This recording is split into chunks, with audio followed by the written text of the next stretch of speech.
taking a chance.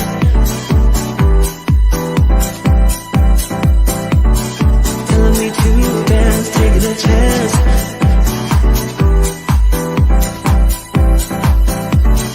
Telling me to dance, taking a chance.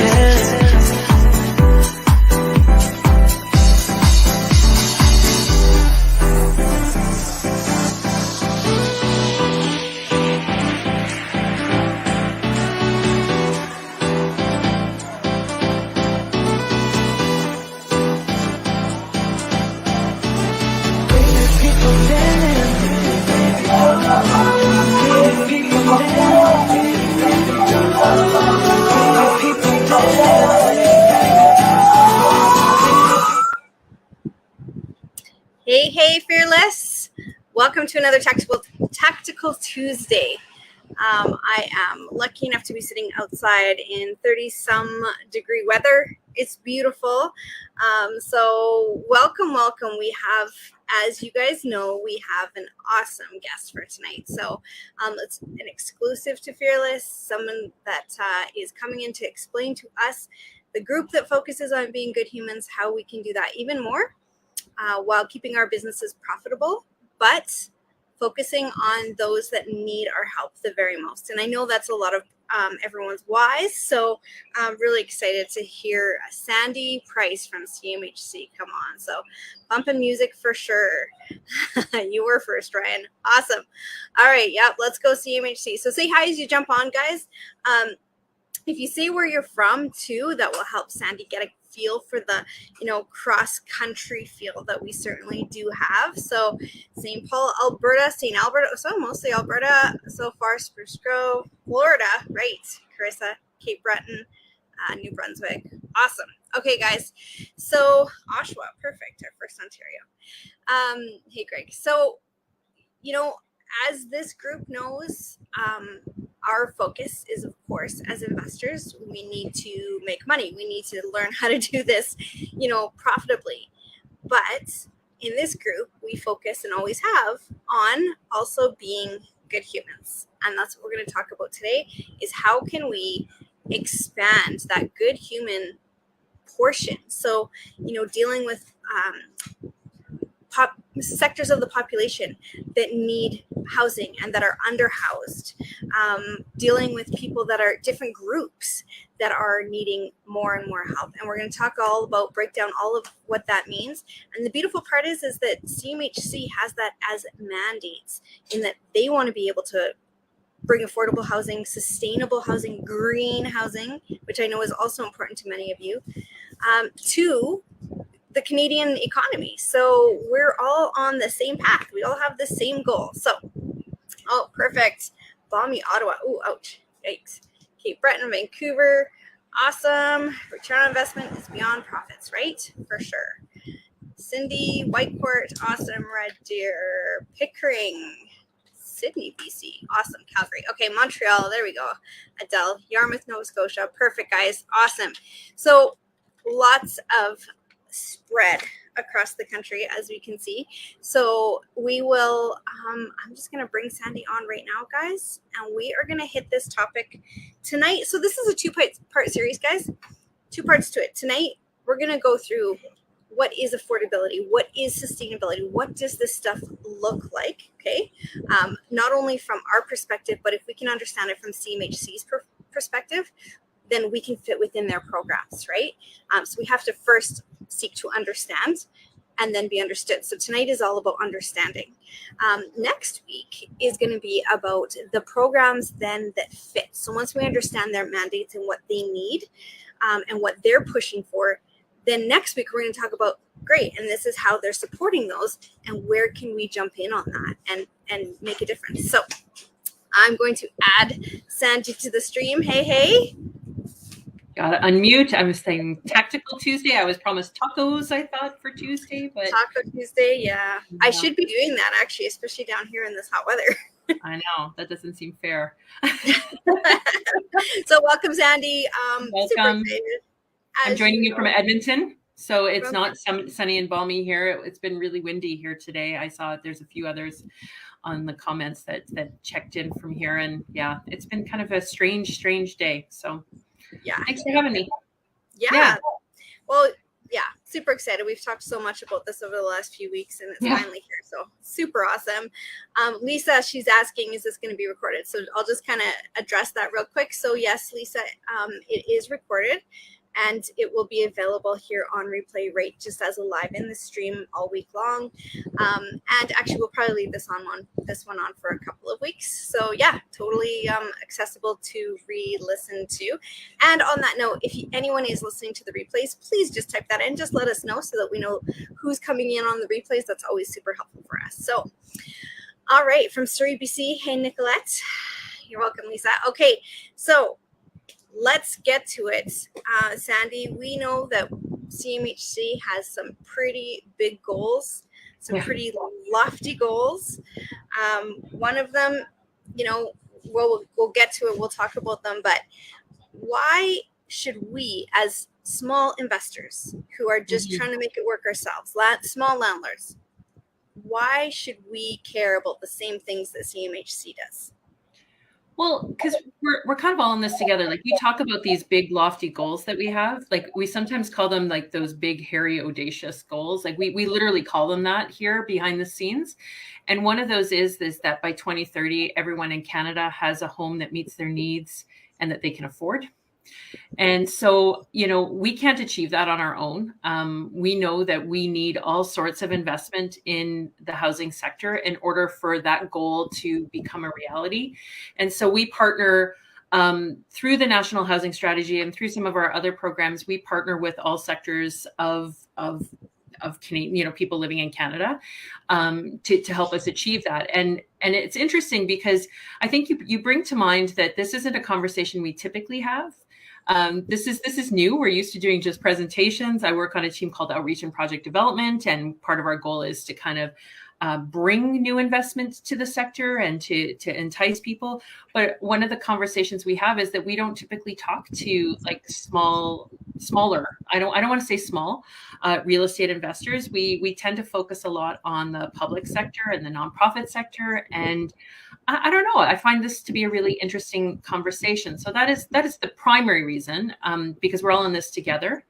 Because if COVID unpacked anything, it showed how precarious housing can be for some folks. And so I think that if we all just as humans, and that be a good human line that you keep bringing out, is something that we choose to bring through our work and through our businesses, then I think that we can ensure that those things are a reality together. So it's really cool too, because I've told you before, and as you guys know, all that are watching, there's all these years CMHC has very, very much been something that, we know that there's programs, we know that there's different things, but it all seems beyond us, and it seems unreachable. And yet you're saying, hey, no, listen, there is a lot that you guys can be doing and that we can be doing to help each other. And we all want sustainable housing. We all, want affordable housing. We all want to help those, segments of the population that need that hand up. It's part, when we talk about our whys and why we're even doing this, so many people have those things in their why, but we all feel that we're not there yet. We can't do it yet. And you're saying you can. Well, because it seems pretty scary. Like, when I use the term affordable housing to, especially people who are, like for profit, right? Honestly, you think, well, that's not the sector that we're going to play in. And honestly, like all housing, like all the projects, whether they be with nonprofits or government entities, they need to be financially viable.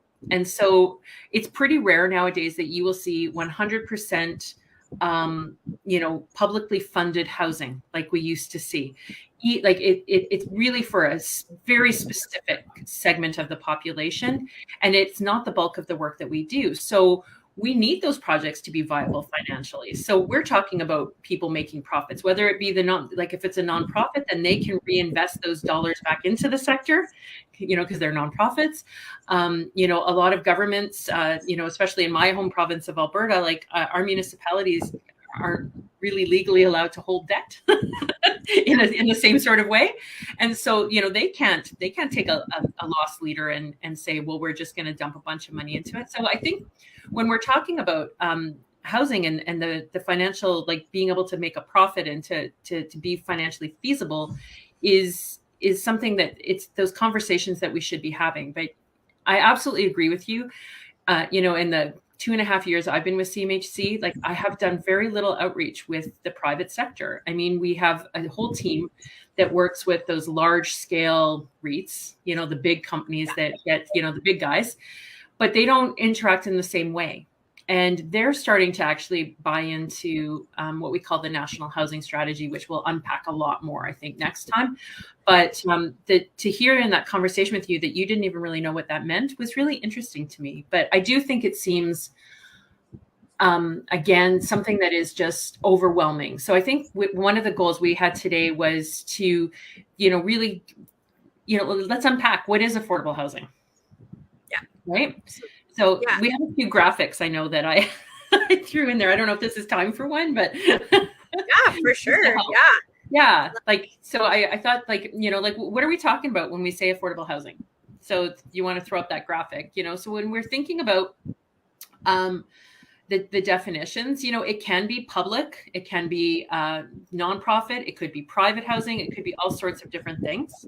It could be built with or without government support. It includes rental and ownership models. We're not just talking about, deep subsidized rent, but overall, we want to talk about housing where housing doesn't cost in excess of 30% of a household's income. Yeah. Because anytime we're talking about housing that costs in excess of 30% of a household's income, and those are just some of the numbers that I just talked about there, we're at risk of being in core housing need. And so, 1.7 million Canadian households are in identifiable core housing need.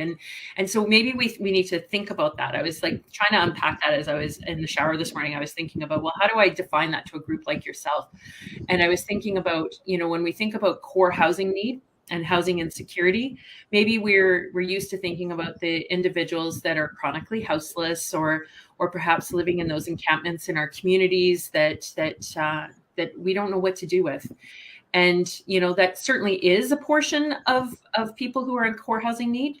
But by and large, the vast majority of Canadian households that are in that need are actually, they're the single mom with 3 jobs trying to keep a roof over her kid's head and having to make those tough decisions about, like, do I, keep the lights on or do I feed myself today? Right? Like, that's core housing need.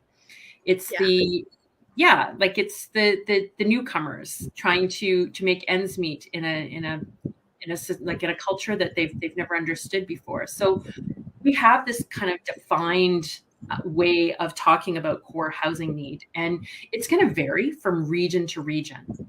So what $75,000 in household income buys in Saskatoon or Regina is going to be vastly different than the housing market in Vancouver or Toronto or even in St. John's, right? So we want to make sure that we're talking about that. So affordability is the number one criteria when we talk about core housing need.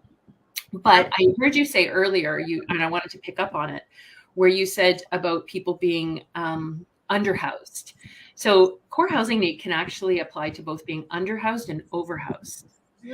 So that's really cool because people don't, well, it's not cool, but it's not something we think about. But especially in small communities, this is where I see it like a huge kind of market for groups like yours to get invested into is those smaller market communities and municipalities, because that's where people tend to be overhoused. You have workers like singles living in 3-bedroom homes because that's all that's available. There aren't any of those like 1-bedroom units. So underhoused and overhoused is always part of it. And then obviously, things like adequate, so that it's not, in disrepair and things like that. So those are kind of how we define what is core housing need for that 1.7 million, almost 2 million Canadians. Yeah, that's a lot of people. It's a lot. It's a lot of people. So what's really interesting to me is like when you guys are defining what's affordable housing, that's basically 30% or less of a household's income is going toward their housing. And we know as investors that that's, you know, a parameter that we use when we're looking to see if someone can afford our place. We know that already is a third of their income. And yet here you guys have the same mandate, and we know how difficult that is to find because we're dealing with these people on a very regular basis. So I love that we have the same parameters for that. I love too, I just want to reiterate this, that you've said a couple of things that's music to my ears is, you know, as much as you guys as CMHC or Crown Corporation, you know, your government, you have mandates, you know, at the same time you understand that this has to be profitable or no one's going to do it. And that's the only way that this is going to actually work is if it is profitable for everybody involved. So you know, that's beautiful. And then also the last thing that you know kind of mentioned was like, we're not talking about, you know, the people that are living in encampments and maybe need more help than what we are able to give other than housing. You're talking about those, you know, everyday single moms, new people to Canada, those people that are our tenants anyways, but we can focus on them and focus on finding a way to give them what they really need. So I know that that's, you know, awesome stuff. That was music to my ears when we first started talking. So I was glad to hear it. So I wanted to reiterate that. So if you were to tell me, okay, so, you know, this is the biggest need is, you know, a certain sector of the population, how do you guys measure that? And I know you had a slide that kind of so there's that one that says housing is the cornerstone, that one. So go a couple. Next one. Okay, so we have this diagram that you, like, if you've ever been to a CMHC presentation, you've probably seen somebody throw it up in some variety, but and it's, you know, it's not without its flaws because it kind of it alludes that there's a linear line, you know, that a starting point and a finish line, and that's not the case. You know, like healthy communities comprise all sorts of different kinds of housing, like all sorts of different, and we need that. And actually to have a healthy functioning, you know, housing ecosystem, like to have all that. So when we're looking at this particular slide, you know, we have those individuals who are houseless, like they are chronically homeless. They perhaps are, you know, we're like, so some of our programs, absolutely, like we are mandated to obviously provide housing for those most vulnerable first, right? So that's where you've seen a lot of investment from CMHC, especially since the pandemic began, where through our rapid housing initiatives, through direct dollars, we've invested like billions of dollars in these sorts of really high need, high acuity situations. And so you'll have seen announcements in most major municipalities across the country to address these sorts of issues. And then we have, like, you know, as we move along kind of that line, and I hate to call it a line again, but, you know, we have that kind of, you know, like shelters and transitional housing. Transitional housing can also include, though, women fleeing violence, right? Which I do believe that some of you might also be working with in trying to find that second stage housing for women coming out of maybe transitional and their children coming out of transitional housing. And then we have supportive housing, which could look everything from seniors housing to housing for people with disabilities. It could be, you know, yes, it absolutely could be supportive housing for individuals who are working through mental health or addiction challenges, things like that. But you know, it can also be seniors. So it's a broad definition. And so, but where I certainly see a lot of like private investors really playing in is the kind of next, like moving out of the community housing, but into that community affordability and market housing. And that's kind of the sector, the sweet spot that we see. And how you could play will vary depending on where you are in the country. Like, so if you were here in Alberta, I'd be giving you some scenarios. And I think in our next session, we're going to talk about that in even greater detail. But we have regional data all across the country where you can find out what core housing need is in your community. It's called our housing market portal. So if you just Googled CMHC housing market portal, it's full of data. And I believe it was market portal. Okay. Yeah, and I believe it was just mostly updated, I think, with the latest census data. So, or it's being currently done right now, being uploaded. And it's a really cool place to actually play around. You can type in your municipality or your region. In larger municipalities, you can actually type in the neighborhood, like the community, and you can see like what do rents cost, what's core housing need, and who's at risk here. And in many communities, we're actually looking at, we want to see those mixed kind of market and what we call mixed tenure sort of builds. Okay, so let's talk about that. I'm going to bring back that slide just for a second. So for those of you guys that are watching, if you're looking at the very left hand side of the screen and it's homelessness, emergency shelters, transitional housing, I will be the first to admit that that's exactly what I think of when I thought of upholding and supporting affordable housing initiatives, and that scared me as an investor. But what Sandie's saying is no, there's community programs for that, there's government programs for that. Like, that's a totally different sector. What you guys and where we all fit in is perhaps in that supportive. I know a lot of you guys are into senior housing and that sort of thing, so that's supportive community housing, but then also going into community housing, affordable housing, and the normal housing market. So this is kind of referred to, Sandie, in your language. And the reason we're learning all of this language, guys, is because next week when we go into the programs, we need to know what all this stuff means. Yeah. And so this is what you're calling mixed market, where some of your units are affordable and some of them are market rent, and those market rents are supporting the other less than market rent affordable ones, and it evens out because there's incentives that CMHC will give you to do that, which makes your costs lower. Yeah. So, yeah. And I want to say that this isn't just for private investors. Actually, most nonprofits are now starting to come up with mixed market sort of models to increase their financial viability, because they're realizing that 100% affordable, unless you have deep subsidies and you have lots and lots of government sponsorship beyond the federal government, because we don't provide what are called operational dollars. Outside of our Indigenous, First Nation, like on nation sort of stakeholder groups, we don't provide operational dollars. Provinces do, that falls under their mandates, and it will range from province to province how much money they will spend on operational dollars. And so in those prairie provinces, we are not seeing provincial investments in new projects. They're trying to back out of the ones that they are in, like they're trying to find ways out. So we know that we have to be financially viable. So sometimes it's that what we call that mixed market rentals. So as Tiffany was mentioning, you have, like you take a build, we'll just use 100 because it's a nice even amount. So a lot of our programs that you'll see identified next week, have a certain percentage that in order to qualify for some of our funding, we're going to say, we want to see 10% or 20% of the units at this kind of below market rate. And that'll vary based on the program. But then you can offset that program, by charging your market rents for the vast majority, like, 70, 80, 90% of your units, and allowing you to be able to provide those lower income sort of units that are the same as your other ones. Like, we're not saying like you should, keep your, those units you can't rent anywhere else. We're saying that there's value to renting sometimes to individuals who are, in this sector. Like, when I think about people with disabilities, they often have like assured incomes. So they're your best tenants because they're not going to move. That's true. They're very long-term tenants.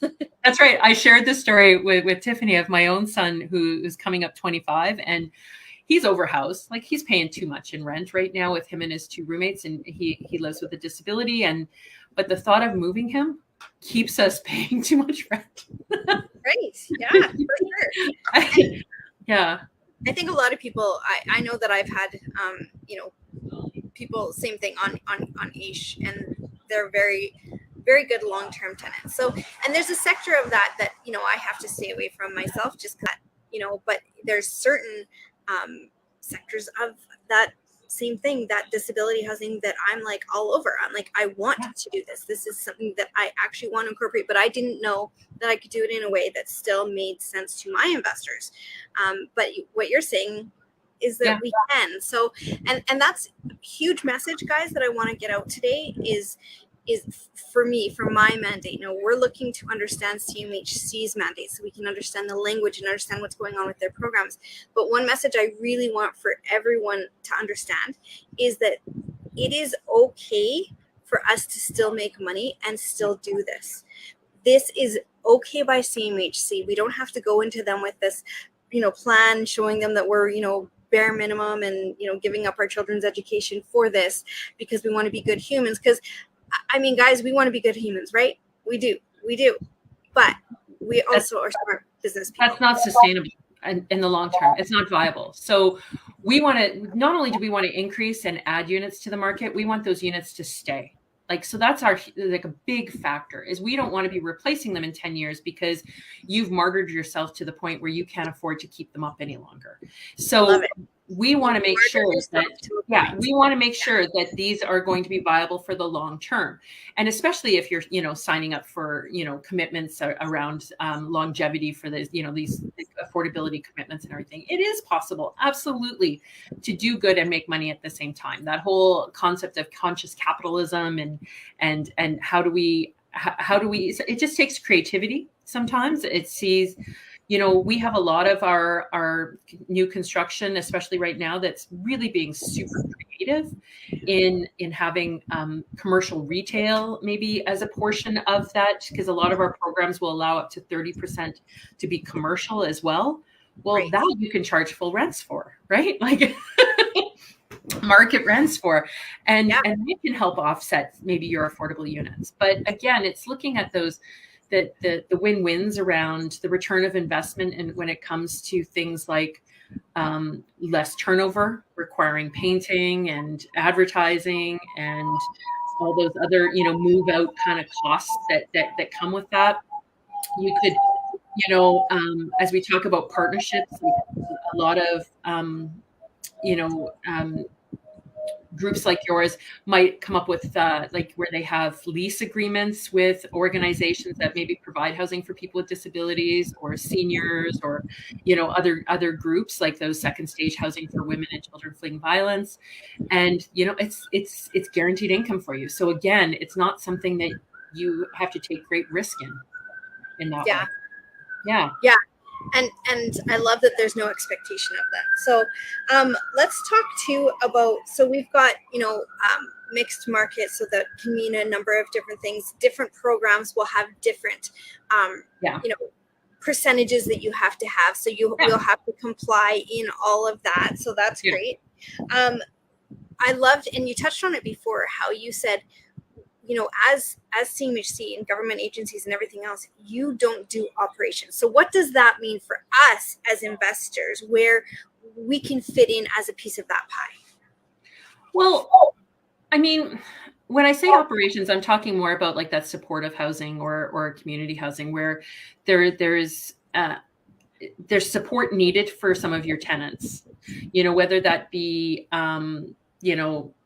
what the community agencies do often, like when you think about some of those community agencies that provide tenancy support. So maybe it's a newcomer organization that helps people find homes, understand what they're signing up for contractually, to rent your your apartments or your units. And maybe it's, employment supports, things like that. We don't provide any dollars or any ongoing hands-on in those realms. Those are provincial, and those programs are usually funded through provincial programs and supports, maybe through health services, or sometimes it's through a community services ministry. It'll vary from province to province as to how it's structured. There are some natural supports that certainly, like if you have a building manager, you're probably already doing it. Like, I'm going to be real. Like, seriously, you're likely already doing it. Ooh, sorry, I took the wrong person out. Hang on one second. There we go. I was invisible. Now I'm in the show, but you're not in the show, it says. So, okay. But you're probably potentially already providing some of those natural supports. But again, nobody's asking you to be that person, right? Like, so if you're in a contract with one of those community agencies, they could be managing that particular block of tenancy that you're working with. So I lost sound a little bit here, so I'm just going to turn mine up. I don't know if it's just me, if everybody, but yeah. So interesting that a lot of the questions are coming in right now that we're seeing is about, it's exactly what I've told you is the scary part for us is when we hear stuff like that. So Kathleen, let me just say that what I've learned from dealing with Sandie over the last few weeks and learning about some of the stuff that they are dealing with and wanting is that if that is a little bit too much for you to deal with people that are on AISH and you don't have, that's okay. That's not what their programs are about, which is what I thought they were about. So what they're about, that's one segment of it for sure. But there's so many other mandates that they have. So certain small minority population groups that need help. So again, like Sandie said, sometimes that's, women fleeing violence. Sometimes that's, immigrant populations. Sometimes that's just, racial groups as a whole, age groups, so many different things. So if having someone on AISH was hard on you at one point, then don't do that one. But there's so many other options for us out there as investors that I have never known about in 20 years of being in this realm in Canada, and I never knew about them. So if something's too much for you, Kathleen, don't worry about it. Just focus on something that isn't. Absolutely. And I think that when it comes down to when we start looking at different programs and ideas, like one of the things I do love about the job that I have is that I get to kind of be that hopes and dreams, idealist. And I like having those kinds of conversations. But like, I think that, for sure, we are mandated from the federal government and the minister to obviously serve some segments of what we call priority populations first, right? And Tiffany has shared exactly what those are, those racialized groups, people with disabilities, seniors, women and children fleeing violence. Like we have a Indigenous people, we have a certain obviously value, mandate, and priority in ensuring that those individuals are absolutely housed and achieving what they need to do. But that doesn't mean that there aren't a lot of groups that might fit into some of those areas, as well as some of who your typical renters are, right? So, and it's going to vary from region to region. Like in Alberta, for example, we have, when we talk about different kinds of rent, we have like affordable, and then we have market, and then we have what we call near market. You'll hear near market as a term, right? And that's typically rents that are discounted like that 15% or something like that from the market. And in Alberta, we have a lot of empty stock in near market, but we have huge waiting lists for that affordable housing, that more discounted that we're talking about, right? And so what we're saying is, the near market stuff isn't working for us. You're just going to sit with empty units because the individuals that can afford market are going to potentially move on and move up. And the people that need those units they're going to sit on wait lists until affordable units come in. So if you're more concentrated, when you're thinking about your builds and your developments, then you could actually meet that segment right off the hop. So. Right. Yeah. Now, so Colin asked an interesting question. So, and this kind of got me thinking is, he says, like, what about funding to make units accessible? So I will just kind of preface this by saying, I'll let you answer that question, but I wanted to kind of expand on the fact that what your mandate is as CMHC and where the money and the grants and the incentives and the rewards are all focused is in adding units. So like Colin and Nicole just moved from the GTA area over to New Brunswick. New Brunswick. And, so they know what it's like, the affordability crunch in Toronto area and the difference that it is when they move to a different site. They understand that whole thing. And, what you're looking to do is more add units to the market. We have two priorities right now currently. Obviously, we want to add units. That's our primary focus, and where most of our work goes into is the adding of units so that those wait lists don't exist, right? But we also know that we need to sustain with existing units. We don't want to lose them. So we never want to see units that are lost to the sector because of either disrepair or they're not financially viable any longer, or those sorts of things. And so we have a significant amount of our mandated budgets that go towards repairs and renewals and things like that. So that's a huge focus for us, is repairs and renewals, actually. And so Colin brings up a good point talking about accessibility, and you early on brought up another point around that green, or we'll use that for the sustainable word for here. Yeah. Sometimes people talk about sustainable as in literally like, we can sustain these units, but sometimes people talk about sustainability in terms of energy efficiencies. So, Yes. So when we think about the 3 priorities for CMHC, number 1 is affordability. Okay. Number 1 is affordability. Number 2, I will say, is climate. And this has been bolstered in the last year or so. Like, we have our very first chief climate officer. Our programs, you are going to see, are going to be increasing the investment, as well as the what it could look like for you, and trying to really promote those energy efficiency and reductions of greenhouse gas emissions. And so that's a big one. And then accessibility. Obviously, we can't have homes for people that they can't get around. So like most of our programs do have accessibility, not quotas, that's not the word, criterion built into them. They're usually pretty like they're not significant, to be honest. And some of our newer programs, it's a bonus if you put in the accessibility pieces. But certainly it opens to another market. So to be able to offset that. Okay, so that's good information for us as investors, when we can look at it and say, okay, now when I'm planning out my portfolio, when I'm planning out, my next moves, and maybe it includes doing some of this and maybe it doesn't. But if it does, if part of your why in doing this is because you want some of that and you just feel like that's something you had to do later in your investing career, once you were established, once you had, we're saying, no, there's stuff you can do now. And so we touched on number 1, affordability. We've talked about that quite a bit.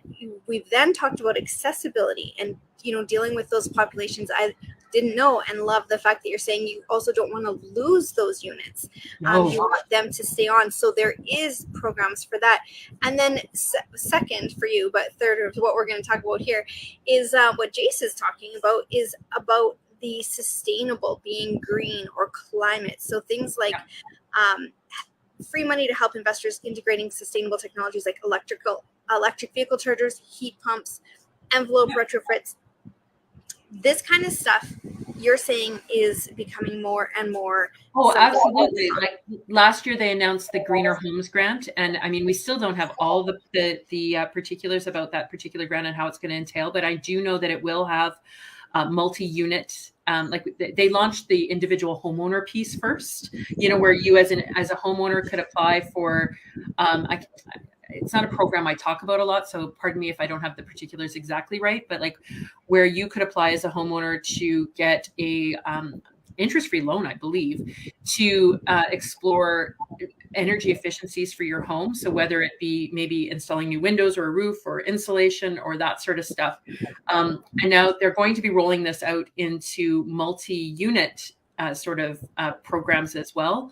Most of our programs also stack with other federal programs, which is really cool, or even provincial. So like thinking about energy efficiency and green in Manitoba, for example, they have Efficiency Manitoba has a bunch of funding that's available to help with things like that, building envelope and some energy efficiency repairs for multi-unit buildings as well. And they aligned with their eligibility criterion with a lot of ours. Same with the Federation of Canadian Municipalities, which is trickier for private investors to access, but it's not unheard of. Like there's ways to do it, especially if you're going to look at partnerships. But they completely align with ours as well. And I think you'll start to see more and more and more, because we want to be able to not just be standalone. Well, if where you have to choose either or. Like we want to be able to see that you can access all sorts of different kinds of programs. And in BC, they stack programs all the time.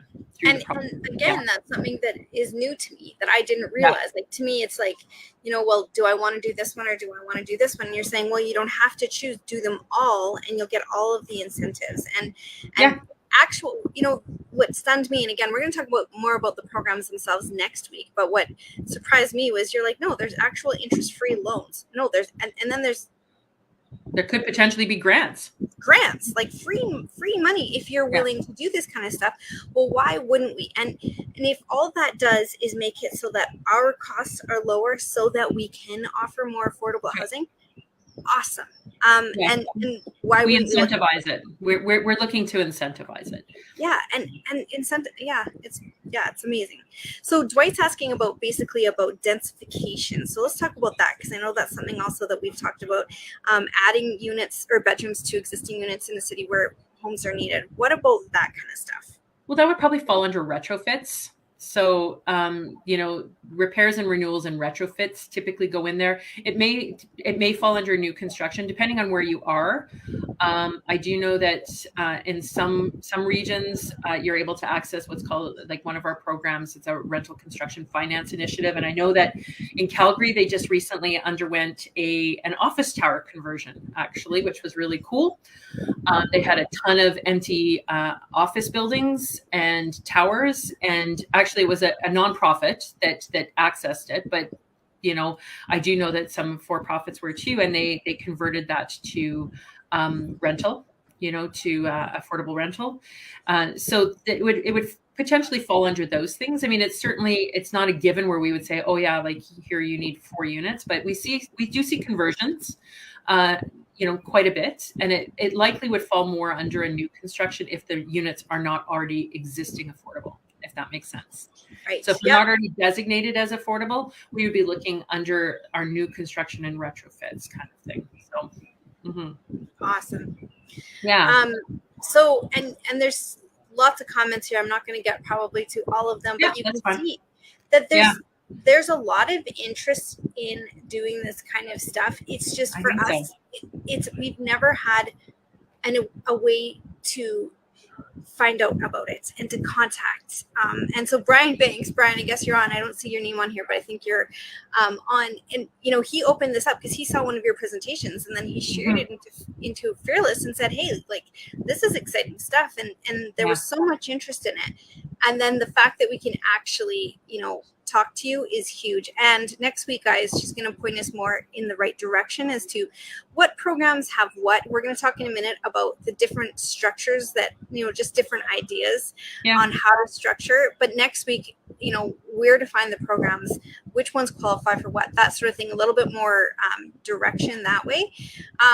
So incentives, I think Adele's talking about when they're stacked, are these incentives similar from one to another, or are they different incentives? What you would do is you would fund different things under different programs. So it does require some coordination, to be able to say, okay, well, maybe I'll use this municipal funding program for the building condition assessment, or like energy audit or something like that, and then maybe I'll use this provincial program to do windows. And so we're not going to pay for the same things, like, if that makes sense. Yeah. And but a lot of times they can be they can fall into one another in order to be able to do some of those repairs and renewals and retrofits. So it's kind of a neat way, and I think you'll see more and more consciousness directed around that. Like, we have agreements with different provinces. Like, we have what are called bilateral agreements to try to figure out how we work together and play together in these different fields. And I know, like, those of you that are in BC, like, really, really trying to keep an eye on what's happening there, because it's some really, really interesting work happening there about those partnerships. Like, we'll use CMHC for this piece, and the province is going to invest in this, and then they have foundations and other groups that are also investing. So, and creating these really interesting partnerships. And so, I think that's a nice segue into that. Like, most of our programs, and we're going to talk about the National Housing Strategy because it just baffled me that you'd never heard of it. Like, next time, and so, I know that a lot of you are more familiar with our commercial programs and things like that. We'll touch on those, but that's not my wheelhouse typically, but we can touch on them somehow, somewhat anyway. But there are experts in that, typically your lenders and things like that. But when we talk about partnerships, there's a lot of ways for you to get involved. Like you could be you yourselves could get into having, certain units out of your portfolio that you have designated and committed to being affordable, perhaps by accessing our programs or things like that. You're bound to it a little bit, but, just out of the value structure and your Be Good Humans kind of thing. And then there's other ways. There's partnerships you can enter into it. Like, remember way back, I talked about all that investment that we made as a federally, publicly, to the most vulnerable groups. Well, all of those, many of you are developers as well, builders, like you're builders. And so they all need builders. Yeah. So get this. So can you tell me about that one builder? I can't remember. I won't. The one I shared with you? Yeah. I thought it was a different one than the one that you shared, but maybe it was. Okay. Just the Well, fact we can that share a couple examples, but like, yeah, you've seen hotel conversions. They're happening, right? Like you need a builder to help with that sort of thing. And those are 100% financed by the government. It's just win-win business there, right? Like that's what we're looking for some of you. So, and you can. So what you're saying in a hotel is that it's a hotel at one point, and now it's being converted to be affordable housing. Yeah. And so like Dwight, for example, that was something that he was, asking about just last week. And, so there's actually programs to help you through this so that you can actually be, creating a win out of it. So actually this too, I thought was really interesting what Jason's saying. He says, it improves your NOI, which is good for investors. It's similar to ROI, allowing some units to be affordable while others are maintained at the market rate. The overlap between green and affordability is noteworthy. So, it's true. Like if you can be creating this and mesh these together, then there's even more programs, more incentives for all of that. So absolutely, because between the repairs and renewals, there's already significant investment and already we've already invested both, efficiencies and everything in the sector. We don't want to lose those. And then also we know that they're viable longer. They're more financially viable because if it costs less to run your building's envelope, you can charge less rents. Like really, honestly, or maybe subsidize the ones that you could, right? Right. Yeah. So that's really interesting. Can we talk about so there's three different ways that often these partnerships come together. And for us, we could come in all three. We could wear all three hats, guys.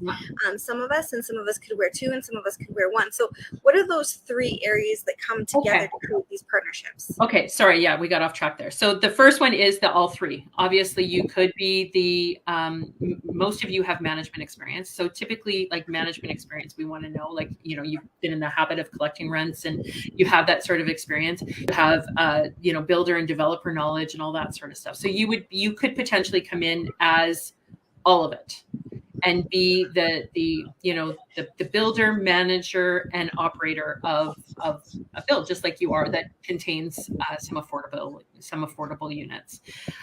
You could certainly come in some sort of partnership.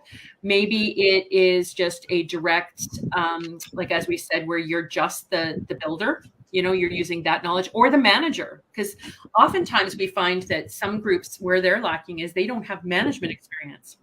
So, I'm working with one group right now who is, it's really early days, but where they lack, they are a nonprofit and they're new to the housing sector. And so they need to find someone, they have the right idea, they have municipal support, they have all that sort of stuff. And where they're lacking is being able to demonstrate that they can manage those units, to make sure that the bills get paid and the rent collected and that, the roof doesn't cave in and all that kind of piece. They just don't have that experience. So you could partner and be the manager for maybe a nonprofit. And you know what I love about that part, Sandie? I just have to tell you the truth is for me to navigate all these programs, to me that sounds like quite like a lot, but a nonprofit is used to that. That's they're accessing and have access and even contacts for all kinds of programs on a regular basis. That's how a lot of them even function. So some of that kind of extra detail stuff is already taken care of by them. You can come in as a builder developer, or you can come in as a manager, so that helping with the operation part.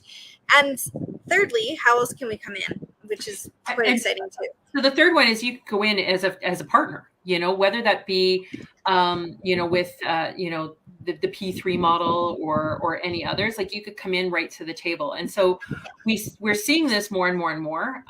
We're hearing about it. We're hearing about people wanting to make sure that they are, that they're at the table. And because you guys, if you're, so this would be like, maybe you're the builder developer, there's a nonprofit, and then there's government. So there's our three, right? Okay. Yeah. So you come in, and so we bring our partnership, or maybe there's a provincial investment, and then the nonprofit and the builder developer come together to do the operations and the construction and all that sort of piece. What's really cool is you structure that as a limited partnership, like, and there's parameters around that, right? Like, so that it's a new entity, and how you structure it will also help impact what percentage of maybe grants that you might be able to have accessible, because nonprofits and Indigenous groups, for example, have higher levels that they can access than the for-profit sector. Well, we'll see that in the next presentation. Yeah. But, so there is that kind of partnerships are key to a lot of our programs. We want to see that, because it, again, makes them more viable from a financial perspective and a longevity perspective. And so you can see that, like, there's a build here in Edmonton. I'll use this example because I know I was sharing it. And actually, I'm sharing it because they didn't even actually use our programs. So it's just kind of funny, but it's a really good example. Yeah. So what they did was, it was a nonprofit housing provider. So they manage housing on behalf of the province here. Okay. So they're a public sector nonprofit. Okay. And so what they did was they entered into a partnership with a large construction firm to do this kind of model. And what they did was, the nonprofits, because we always think nonprofits don't have any money, but a lot of times they have equity. Oh yeah. They have equity in the properties that they have either bought out if they were public sector, or ones they've developed on their own, that they've had long-term mortgages and they have equity. So they take the equity from that and they invest it into the new build. And they come in with the builder developer and they create this new set of units. And what you do is you end up having, so you subsidize, like, you have the affordable units that are being offset by the market units. And what you can do is, instead of, when people's income changes, because that happens, right? Like, if you're no longer in housing insecurity, you can take care of some of those other things in your life, right? Like, you have more discretionary income, you can spend more money in your community, you can, all those sorts of things. And so you don't have to move then, because you no longer qualify for your subsidized apartment. So again, you're not losing out on having to turn over that unit and having to, paint and do everything else. You just end up charging more. So it's rent geared to income, perhaps. So you can keep doing that. And then what they do is they're backfilling and replacing the units with more affordable. So they never lose them. In fact, they have commitments to add more as the equity gets paid down and the return of investment. They've decided, well, this is enough profit, so we're going to maintain this level of profit. And as our equity builds, we're just going to backfill with more affordable. So that's how they kind of are being a good human. I mean, you could take it out the other way around and just take more profitability each time, and that's fine too. Like, I think it's really arrogant of us to say you should invest in the sector and not expect to make any money. Yeah. Well, even not, nonprofits or not for profit. I was amazed when I learned a few years back now that that didn't actually mean not for profit. It just meant that you reinvest the profit. And I'm like, oh, well, what the heck is the point of that? So, a lot of us, just fine to do it either way, as long as, there's reasons for doing so that make sense all around. So lots of good stuff. I love the fact that we can come in at any point. So we can come in as that builder partner. We can come in as, you can create a nonprofit, guys, or partner with a nonprofit that's already existing who already has those initiatives and already has these things all rolling and just needs partners to do that, we can also come in just with capital.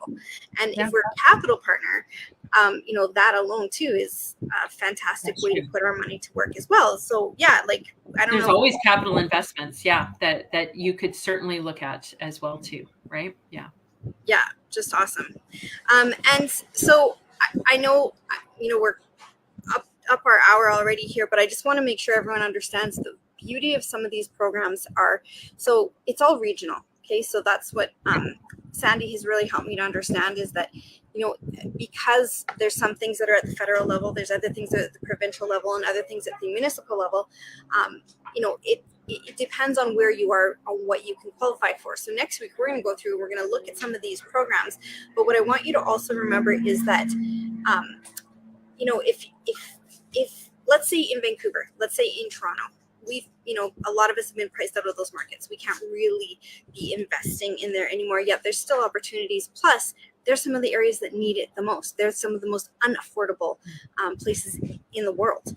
So because of that, the beauty of some of these programs is that can actually open up some of those markets for us. So for those of you that are, in those areas, but you don't want to invest outside of your backyard, some of these programs actually might incentivize you, reward you, whatever, and make it possible for the numbers to actually work in those areas again, because that's where their focus is, and that's where they're focusing the incentives. So pretty cool that, although Alberta, for example, maybe isn't going to be as great a place for some of these programs and incentives, that's okay, because Alberta's great in other ways. But, some of the tougher areas are prime for these programs, and that just opens up so much more. Yeah, I encourage you to have a look at that. As I said, it's called the Housing Market Portal. Like you can poke around our website and look for it, but it does. I Google the same way you do, because I find our website can be overwhelming if you just go in and start looking. So I always look for exactly what I type in: CMHC Housing Market Portal, and you can type in and you can see like, oh, maybe I want to look at this market and see what the core housing need is, and does this fit what I need? There's tons of like subsets of data that you can look at. So I think it's really, really interesting to play around if you're data and a number person, and to be able to do that. And I know like this was a conversation, and next time when we meet, it's probably going to be a little bit more of a presentation, and I apologize for that, but it's just a lot of info. So I want to make sure that I'm giving you like, slides, and I'll talk about them, and then we can figure that out as to how we can see if we can incentivize you to join us in our goals to ensure that all Canadians have a home that meets the needs and that they can afford, right? Like 2030 is coming. 2030 is coming, and that's a lot 8.5 years away. Right? And if we can all have a little piece of it, that's great. I just wanted to address this to Shane. So you said, how do we book a call? Okay, so here's what we're going to do. So we're afraid of the influx of calls and info that might be needed. So next week is going to be a little bit more informative in the actual programs and kind of that detail stuff. This is more overall, let's understand. Next week is going to be that. And then Shane, we will address and see what we need to do. But we have a couple of ideas of how we're going to kind of funnel out everybody's interests. So just hang on to those questions. We'll get to them. But like look at this comment. This is the good humans. I feel like I'm in the absolute exact place that I'm supposed to be. Thank you. Aligns perfectly with my why and my soul. Thank you for that. Yeah. Yeah. Right. Like this is something we want to be doing. And I don't know Jace myself, but he seems very much into this social responsibility thing, and I love it. So anyways, thank you, Sandie. Guys, next week we're going to dive in more. Sorry? No, I said thank you. You have been just awesome to deal with over the last few weeks. It's so exciting. It's really interesting, and I appreciate that you've granted me some of that ability to be able to say, I don't know. Like honestly, it's new for us. It's newer for us, and it has spurred a lot of conversation behind the scenes with my team. And as we try to figure out what this potentially could look like and how we can play in these fields more than just the one-offs, because there's always been one-offs, always. But how can we be more purposeful in this way? So like, I guys, think they're trying to yeah. figure out how they can work with us. Can you believe it? Yeah. Like, after all these years of us chasing CMHC, now they're saying, hey, how can we work with you? Yay. Like, we're so excited for it. And especially when it has this good social component, and that you couldn't be in a better group of good humans. So I don't know if you can see all these comments coming by. Yeah. Yeah, like everyone's just loving it. So we'll continue the conversation next week. Thank you so much, Sandie. And next week we're gonna get a little nitty gritty, guys. So hold on to your shirts a little bit. It's gonna be more about the I'm sure I'm gonna be taken to the mat next week, so we'll figure it out. Right? We're gonna be like, wow. Go easy on me. The interest rates, the loans, the free money, the grants. I'll try to bring a couple concrete examples too. So okay. Yeah, awesome. Okay, guys, everyone have a good night. We will see you next week, and Igniters will see you over in Laser. See y'all soon. Bye.